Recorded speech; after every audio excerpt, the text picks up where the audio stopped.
ท่านผู้ชมที่เคารพที่ท่านได้รับชมผ่านไปนั่นแม่นบรรดาข่าวเหตุการณ์ต่างๆที่เกิดขึ้นในเดือนกันยาที่ผ่านมาและญาติต่อไปขอเชิญทานรับชมการตอบสายด่วน156ของทานศาสตราจารย์ดร.กองศรีแสงมณีรัฐมนตรีช่วยว่าการกระทรวงศึกษาธิการและกีฬาเชิญทานรับชมได้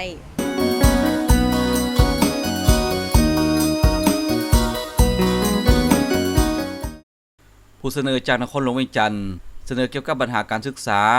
เห็นว่าปัจจุบันนักศึกษาจบสถาบันต่างๆมีจำนวนหลงหลายแต่บ่มีคุณภาพ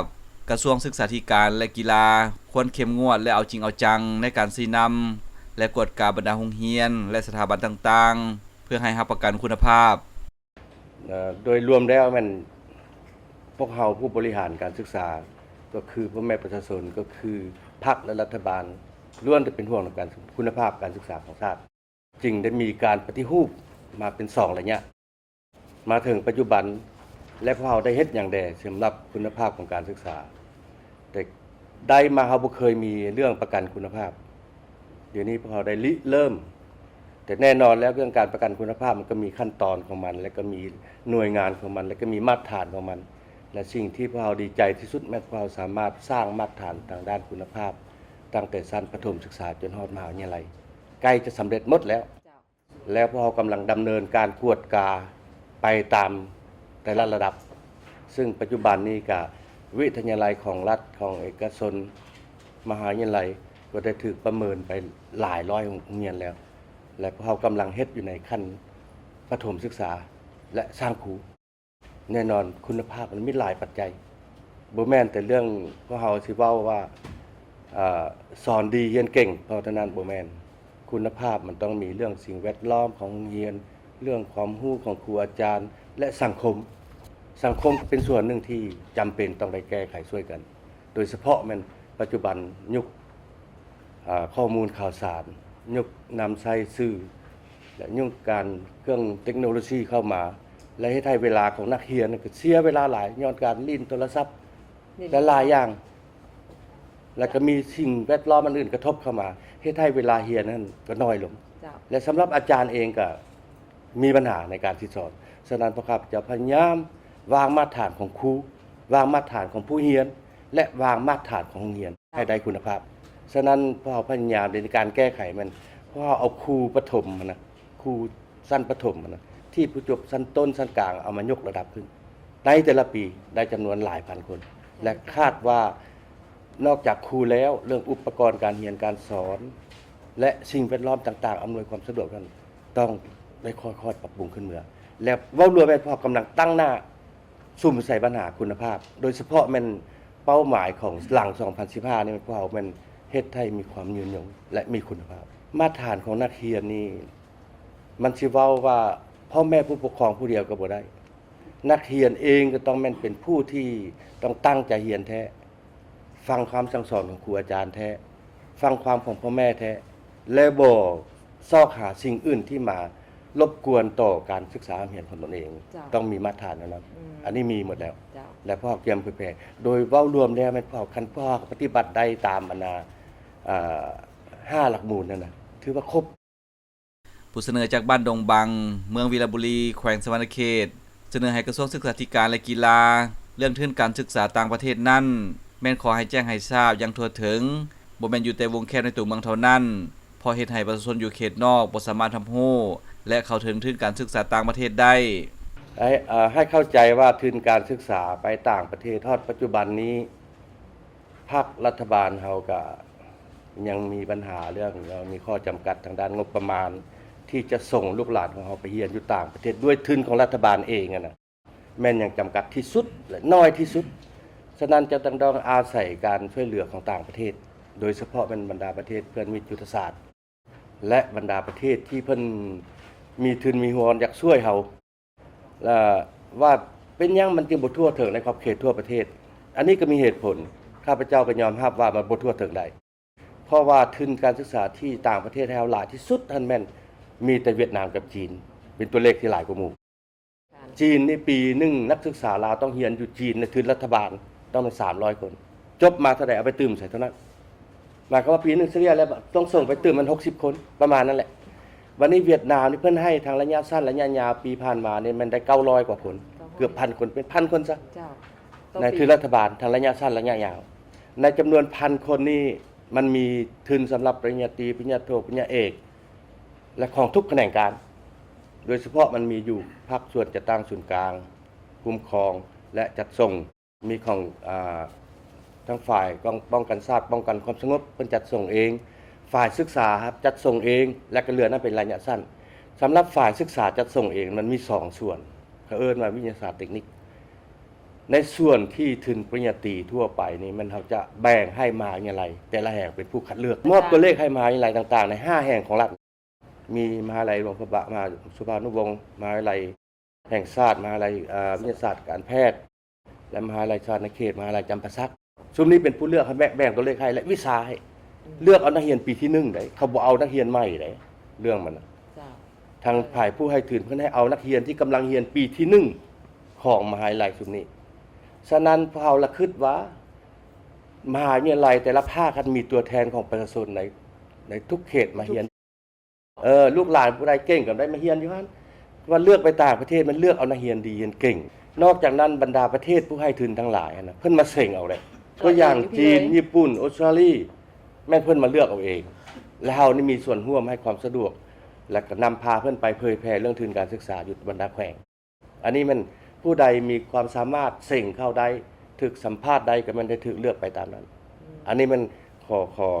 ขอแจ้งว่าบ่ทั่วถึงแท้แต่มันมีกรณีที่ว่าเอิ้นว่าทุนเปิดกว้างอันนี้พวกเราจะลงผ่านสื่อผ่านเว็บไซต์ของกระทรวงและทุกคนสามารถสมัครได้เนาะและข้าพเจ้าในโอกาสนี้ข้าพเจ้าจะขอแจ้งถึงว่าในเมื่อเรามีเรื่องคุณภาพเฮาเฮ็ดอยู่บ้านเฮาจำกัดนักเรียนที่ว่าผู้ใดเรียนเก่งจึงเข้าได้มหาวิทยาลัยบัดนี้ไปต่างประเทศผู้ใดมีเงินก็สามารถไปเรียนได้อยู่ต่างประเทศติดต่อนำมหาวิทยาลัยต่างๆแต่ข้าพเจ้าจะขอแจ้งว่ามันมีปรากฏการณ์เกิดขึ้นกับประชาชนเฮานี่แหละปรากฏการณ์ย่อทอยแบบว่าตัวอย่างมันมีคนนายหน้ามาแล่นให้ลูกหลานของพ่อแม่ประชาชนไปเรียนเวียดนามไปเรียนจีนมีการซื้อการจ้างกันอันนี้ข้าพเจ้าจะขอฝากนำรายการว่าอย่าสู้ให้ผู้ใดไปเชื่อคันลูกหลานผู้ใดจะไปเรียนต่างประเทศด้วยทุนตัวเองน่ะให้มาโดยกรมกระทรวงศึกษาโลดเพราะข้าพเจ้าบริการค่าบริการบ่ถึง 35,000 กีบบริการทั้งหมดการจัดการเอกสารติดต่อพัวพันผู้เสนอจากเมืองหาดไซฟองนครหลวงเวียงจันทน์เสนอเกี่ยวกับโรงเรียนเอกชนคือโรงเรียนเวียงสวรรค์ตั้งอยู่บ้านดงภูศรีและโรงเรียนแสงสวรรค์ตั้งอยู่บ้านธนาแรงเมืองหาดไซฟองเห็นว่าทั้ง2โรงเรียนดังกล่าวในแต่ละปีมีค่าเรียนของนักเรียนเพิ่มขึ้นเครื่องนุ่งก็ต้องซื้อเอาในโรงเรียนและเวลาเข้าเรียนเลิกเรียนก็บ่ปฏิบัติตามวงเวลาปานใดดังนั้นเสนอให้กระทรวงศึกษาธิการและกีฬาคนควรพิจารณาว่ามีความเหมาะสมแล้วบ่และอธิบายชี้แจงให้ประชาชนได้เข้าใจย้อนเหตุผลจังซี่แต่ละโรงเรียนนั้นสร้างตั้งขึ้นโดยการลงทุนบ่คือกันและวิธีจัดการเรียนการสอนของเขาเจ้าหั่นมันบ่คือกันบางโรงเรียนนี่อุปกรณ์ดีบางโรงเรียนอุปกรณ์บ่ดีบางโรงเรียนอาจารย์ต่างประเทศหลายบางโรงเรียนอาจารย์ต่างประเทศน้อยฉะนั้นการเก็บค่าเรียนนี่เขาเจ้าเลยมาคิดไล่ตามค่าบริหารของเขาเจ้าต่อครูอาจารย์ที่จ้างมาสอนและต่ออันอุปกรณ์ที่เขาเจ้าจัดเข้ามาต่ออาคารสถานที่ที่เขาเจ้าลงทุนมันมี 3-4 รายการที่มาหนุนให้ค่าเรียนนั้นมีการเปลี่ยนแปลงแต่ว่าพวกเราก็มีการคุ้มครองอยู่บนว่าถ้าว่าเจ้าจะขึ้นราคาค่าเรียนต้องได้แจ้งต่อแขนงการศึกษาอยู่ท้องถิ่นนั้นอันนี้มันต้องได้แจ้งแท้และเหตุผลกับเจ้าล่ะตัวอย่างปีกายนี่เขาเจ้าบ่ได้มีห้องนี้บ่ได้มีแอร์เย็นปีนี้นักเรียนห้องขอให้มีแอร์เย็นประกอบแอร์เย็นเข้าไปและเขาเจ้าบ่มีห้องคอมพิวเตอร์เฉพาะจะประกอบคอมพิวเตอร์เข้าไปฉะนั้นเฮ็ดให้ค่าเรียนตัวนี้มันเพิ่มขึ้นอันนี้มันเราต้องยอมรับว่าด้วยเหตุผลการลงทุนแต่ว่าราคาที่ว่าต้องวางเพดานไว้ว่าเจ้าต้องเก็บเท่านี้เด้อนะอันนี้มันโรงเรียนภาคเอกชนเฮาบ่ทันจัดส่วนตัวแล้วจะขอข้อนำพ่อแม่ผู้ปกครองนักเรียนอย่างซี่พยายามไปเลือกโรงเรียนของรัฐที่สามารถตนเองสามารถจ่ายได้หรือว่าส่งลูกไปเรียนได้กับคุณภาพกับบ่ได้ไกลกันหลายปานใดแต่ว่าเทียบใส่โรงเรียนนานาชาตินี่ต่างแท้ โรงเรียนนานาชาติหมายความว่าโรงเรียนที่เขาเจ้าสอนเพิ่มภาษาอังกฤษหลายขึ้นเท่านั้นดอกแต่ว่าเขาเก็บเงินหลายเพราะว่ามีอาจารย์ต่างประเทศเข้ามาหลายและเงื่อนไขความสะดวกของเจ้าก็หลายบางโรงเรียน2โรงเรียนนี่เสนอมาโรงเรียนนึงเข้า8 โมงโรงเรียนนึงเข้า8 โมงครึ่งแต่ว่าเขาเจ้าต้องเลื่อนเวลานั้นไปแต่บางโรงเรียนก็ออกเลิกช้าก็มีแต่ว่าต้องยอมรับว่าตารางเขาจัดการสำคัญแม่นลูกหลานเฮาได้เรียนบอกตัวนั้นเป็นสำคัญหลายคันว่าลูกหลานเฮายังอยู่โดนแต่ว่าไปลิ้นอันนี้มันควรตำหนิแท้เดี๋ยวนี้เฮาจะตั้งคำถามในกันและสิปรึงประชุมกันนี่มันจำเป็นบ่ต้องได้นุ่งกระโปรงไปโรงเรียนเห็นบ่อันทำอิฐเขาจะสนทนาเพื่อแก้ไขหรือว่าแต่ละโรงเรียนต้องมีชุดของไผของมันบ่อันนี้ก็เป็นคำถามนึงที่ทางฝ่ายกระทรวงศึกษาต้องได้ชี้นำในการแก้ไขแล้วเป็นหยังระบุนุ่งสิ้นเนาะธรรมดาเฮาส่งเสริมทุกคนไปนักเรียนที่มีอายุสำนี้ต้องนุ่งสิ้นเครื่องลาวดิวัฒนธรรมตามวัฒนธรรมลาวไปโรงเรียนอันนี้พวกเราจะตั้งปัญหาฉะนั้นปัจจุบันนี้เฮายังปล่อยให้แม่นโรงเรียนที่เอิ้นว่าใส่ชื่อว่าโรงเรียนนานาชาติหมายความว่ามีการร่วมมือกับต่างประเทศเข้ามาและมีการเรียนการสอนและเฮาบ่สามารถจำกัดได้ว่าโอ้เจ้าเซาเด้อบ่ให้ใส่ชุดนี้นะอันนี้เฮายังบ่ทันเฮ็ดได้แต่พวกเฮาจะคุ้มครองผู้เสนอจากบ้านลาดขุนเมืองเมืองแขวงบ่อแก้วเสนอเกี่ยวกับอาจารย์ที่ถูกแต่งตั้งให้เป็นที่ปรึกษาให้กฎแก้บทจบสั้นให้นักศึกษาที่เขียนบทจบสั้นนั้นมีอาจารย์ที่ปรึกษาบางคนบ่ให้การร่วมมือและกฎแก้ซักซ่าแก้ยาวเวลาแต่ถ้าหากนักศึกษาคนใดหากเอาเงินใส่ซองให้เห็นว่ากฎแก้ไว้ทันเวลาเป็นต้นครูที่ปรึกษาอยู่มหาวิทยาลัยแห่งชาติดงโดกมหาวิทยาลัยสุพรรณวงศ์ดังนั้นจึงเสนอให้ภาคส่วนเกี่ยวข้องกวดกาและแก้ไขยอมรับว่าอยู่สถาบันการศึกษาที่เพิ่นถามมานี่มีแท้แต่ว่าสิเอาเป็นตนเป็นโตว่าของผู้ใดมันอาจารย์ใดแด่นี้พวกเราก็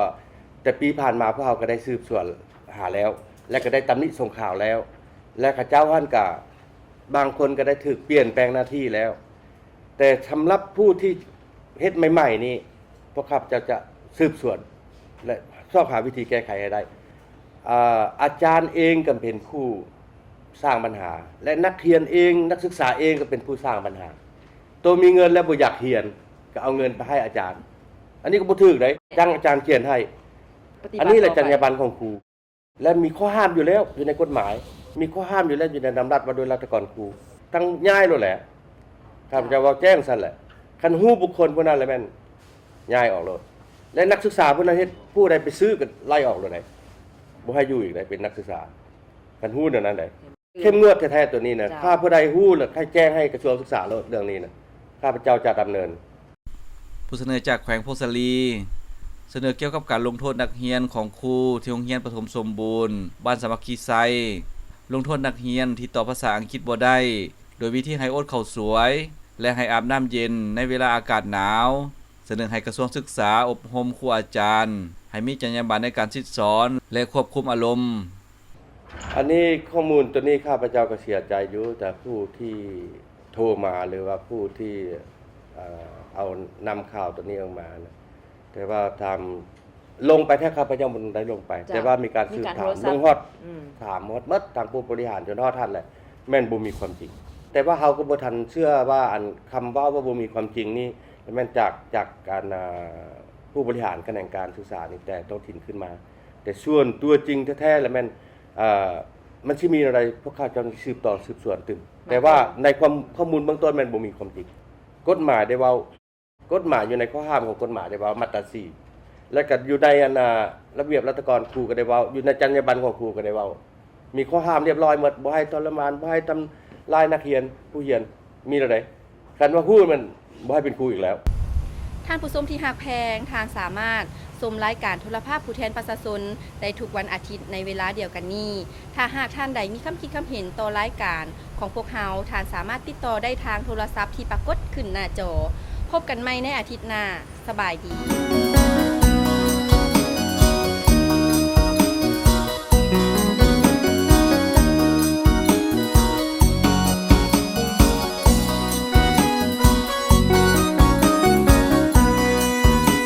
เชิญชวนเพื่อนหญิงเพื่อนชายสาวหนุ่มทั้งหลายรัชกรทั่วหน้าประชาชนใน นักเรียนนักศึกษาประชาชนนักเรียนนักศึกษาจงพร้อมกันมาเลือกตั้งเอาผู้